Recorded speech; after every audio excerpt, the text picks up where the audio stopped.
Hello, welcome back. Today I'm going to make pesto puffs. They're a perfect thing if you've got a lovely day and you need something for a picnic, but in the winter time they're just great for lunch. They're very, very tasty. So have a look at this. Now I've got the oven onto gas mark 7, which is 210 degrees Celsius, 190 if you've got a fan oven, and it's 425 if you're using Fahrenheit. And I've got my baking tray ready. I've lined it with this non-stick reusable liner, but greaseproof paper is absolutely fine. I've got a sheet of ready rolled puff pastry and I've cut it in half because this would make 8 and I actually only want to make 4 today. So if you want to do 8, that's absolutely fine, but for me today it's just going to be 4 of them.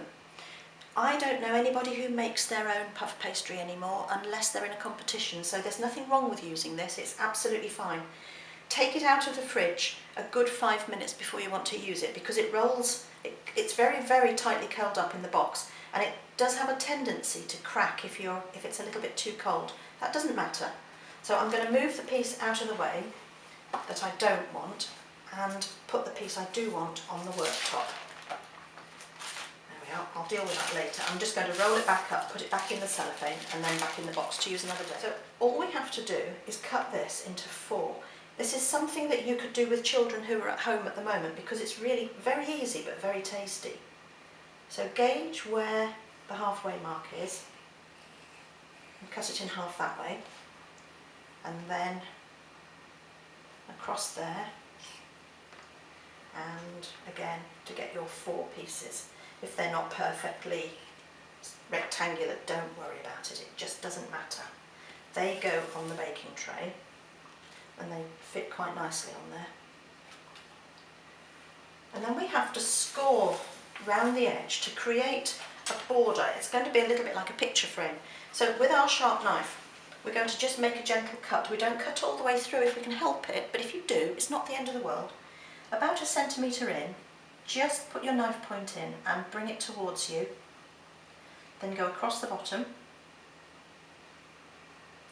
come down the other side. You might need to just hold the pastry still while you do it.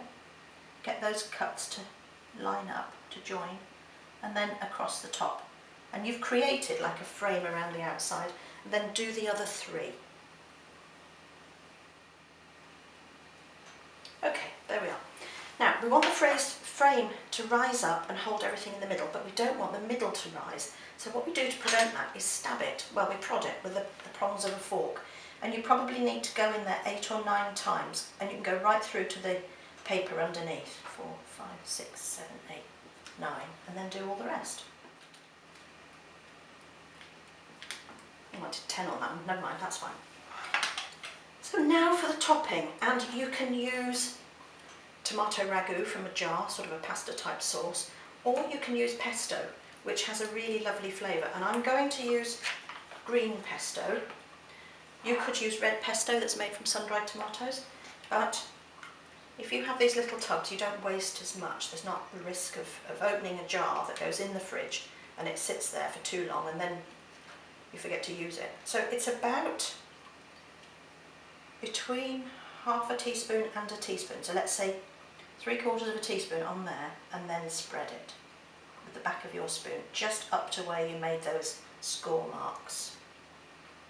And pesto is made from basil, pine nuts, olive oil and Parmesan cheese, and you can make your own in the summertime when basil is more readily available. So you can see that one of these tubs would certainly make 8, but I'm not going to waste this. I'll show you what I'm going to do with this when these come out of the oven, so I'll just leave that there for now. The next thing to put on is some tomato, and I've got some quite small ones, and I'm going to cut them probably, I'll try them in halves. If they're too big I'll cut them again. So a bridge with your fingers to keep them safe, cut it in half, and then no, they're too big, I'm going to go and cut them again. Right, so quartered tomatoes onto here. If they're too big, sometimes the skins can burn and look a bit unpleasant. So there we are, 1 per little pastry shape. If you've got a big tomato, you can just cut that into wedges and put just small pieces of tomato on like that. There we are. You can alter the way that you arrange the tomatoes. And if you were using a big tomato, I would never use that bit in the middle there. If you get a slice with that core, I would take that out. That's not very pleasant. And the other thing I would say about tomatoes is do wash them before you use them. These have been washed and are sitting on kitchen paper. Now the topping is mozzarella cheese, and in this country that's made from cow's milk. If you want to, you can get it made from buffalo milk. I just prefer to use the cow's milk stuff, and it's in a packet containing brine, salty water, and that stops the cheese from sticking to the bag. So I'm going to drain this over the sink. Now the safest way to drain your mozzarella is to really do it over the sink, because if you do it over the worktop you'll finish up with a big puddle.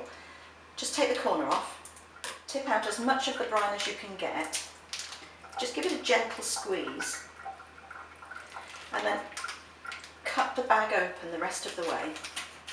And I'm going to put this into my dear little colander so that it can finish draining and sit it on some kitchen paper. I've just wiped the little bits of tomato off here, and the next thing to do is cut my mozzarella in half. I don't want to use all of this because it will actually run off and make a bit of a mess on the tray, and it's quite difficult to get clean. So half a ball of mozzarella, and you're going to cut that into 4 pieces, and it's 1 piece per little pastry rectangle. And then we simply break it and we just put it onto the top of the pesto. It can go on the tomatoes if you like, but just arrange it around the edges. And that's enough for 1 pesto puff. And do the rest the same. There we are. If you prefer to use cheddar cheese, you could always use that instead if you happen to have got that in the fridge. Really, the toppings for these are endlessly variable according to what you and your family like. But that's basically it. And now they go in the oven and they cook for between 20 and 25 minutes. You've got to make sure that the underneath of the centre bit is well cooked. And the edges should rise up. Sometimes you get a bit of spillage, sometimes a piece of tomato slides off. You can always just gently slide it back on again. Don't worry about that. They're not meant to look absolutely perfect. They're quite rustic when they're cooked. So these are going to go in the oven now, 20 to 25 minutes. I've got quite a high shelf. And always put them across the oven when you use a long tray like that. So I'll set it for 20 and see if they're ready. Now these have had 20 minutes, but the oven had been on for a while. Ooh, look at that. Now we've got some slippage. You can see why it's important to line your tray, because the mozzarella has just slipped off there. And I think I might take that piece off. But they're very, very hot, so please don't try and eat them straight away. But you can see how that little frame has risen up and held the filling in on 3 of the 4 of them.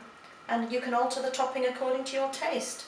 So here we are, we've got one on a plate, and I would serve it with some green salad or mixed salad. But do you remember we had some mozzarella left over? I've sliced it and interleaved it with a bigger tomato, and then put the spare pesto on the top. And that is actually called insalata caprese, and that is a recognised Italian salad. You would drizzle it with a little bit more olive oil and then serve it just with a little sprinkling of salt. So we haven't wasted anything at all. So I hope you like this one. I promise you they smell amazing. Bye for now.